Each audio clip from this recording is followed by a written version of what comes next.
ഞാനൊരു കഥ പറയാം. ഒരു ഇന്ത്യൻ സ്പൈ ഏജൻറ്റ്. അയാൾ ഒരു വലിയ മിഷൻ്റെ ഇടയിൽ ഏജൻസിയെ ചതിച്ചതാണ്. അയാളെ പിടിക്കാൻ റോ പഠിച്ച പണി 18 നോക്കുന്നു, പക്ഷെ പറ്റുന്നില്ല. എന്നാൽ അയാൾ ശരിക്കും ഏജൻസിയെ ഒറ്റിയതല്ല.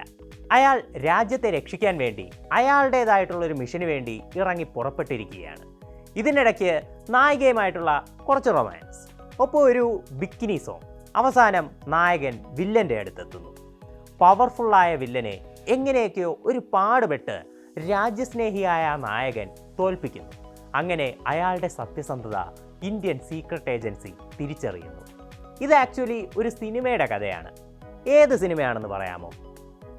ഇതിലെന്താ ഇത്ര പാട്? ഇത് പഠാൻ്റെ കഥ. അതെങ്ങനെ ശരിയാവും? ഇത് ഏക്താ ടൈഗറിൻ്റെ കഥയല്ലേ? ഒന്ന് നോക്കിയേ, ഈ 2 ആൻസറും തെറ്റാണ്. ഇത് ശരിക്കും വാറിൻ്റെ കഥയാണ്. അപ്പോൾ ശരിക്കും ഇത് ഏത് സിനിമയുടെ കഥയാണ്? പെട്ടെന്ന് ചോദിച്ചാൽ ആർക്കും പറയാൻ പറ്റില്ല. കാരണം ഈ 3 സിനിമകളുടെ കഥയും ഏറെക്കുറെ ഇത് തന്നെയാണ്. ഇതാണ് YRFൻ്റെ സ്പൈ യൂണിവേഴ്സ്. 2023 പഠാനിലൂടെ ആദ്യം യാഷ് രാജ് ഫിലിംസ് ഒരു സിനിമാറ്റിക് യൂണിവേഴ്സ് പ്രഖ്യാപിച്ചപ്പോൾ വലിയ പ്രതീക്ഷകളുണ്ടായിരുന്നു.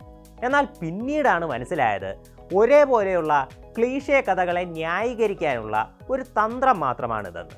അങ്ങനെ വിചാരിക്കാൻ ഒരു കാരണമുണ്ട്.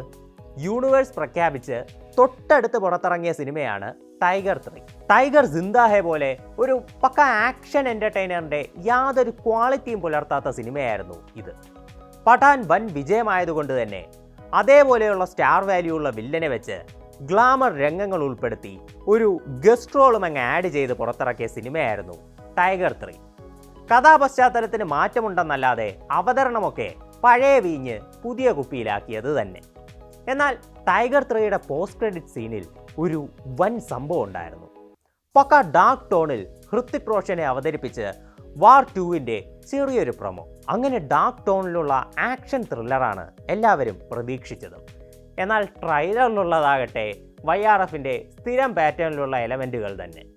രാജ്യത്തെ ചതിക്കുമെന്ന് കരുതുന്ന ഇന്ത്യൻ ഏജൻറ്റ്, അയാളെ പിടിക്കാൻ പോകുന്ന മറ്റൊരു ഇന്ത്യൻ ഏജൻറ്റ്, ഇടയ്ക്ക് നായകൻ്റെ കുറച്ച് റൊമാൻസ്, നായികയുടെ ബിക്കിനി സീൻസ്, ചേസിങ്, വെടിവെപ്പ്, ഡിഷ്യൂ, പിന്നെ കുറച്ച് ഗസ്റ്റ് റോളുകളും. കറക്റ്റ് വാർ ആദ്യ ഭാഗത്തിൻ്റെ അതേ സ്റ്റോറി ടെല്ലിംഗ് തന്നെ. അതുകൊണ്ട് തന്നെ പ്രേക്ഷകർക്ക് സിനിമയിലുള്ള പ്രതീക്ഷയും കുറഞ്ഞു. കൂലിയുമായി ക്ലാഷ് റിലീസ് ചെയ്യുന്ന വാർ 2 ബുക്കിംഗ് ആവറേജ് എന്നേ പറയാനുള്ളൂ.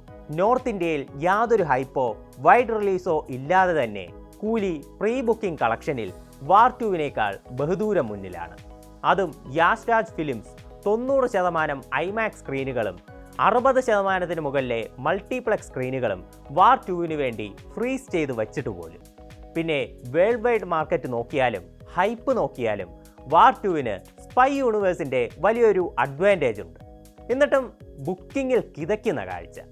ഷാരൂഖ് ഖാൻ ഉൾപ്പെടെ പല സർപ്രൈസ് ക്യാമിയോ ഉണ്ടാകുമെന്ന് ഏറെക്കുറെ ഉറപ്പായിട്ടും യാതൊരു പ്രയോജനവുമില്ല.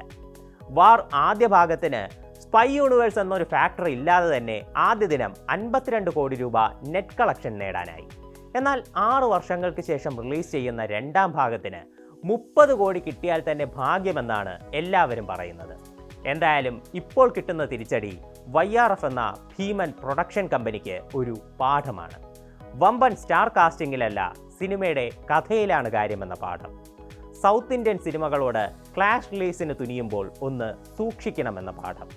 എല്ലാത്തിനുമുപരി ഓവർ കോൺഫിഡൻസ് നല്ലതല്ലെന്ന പാഠം.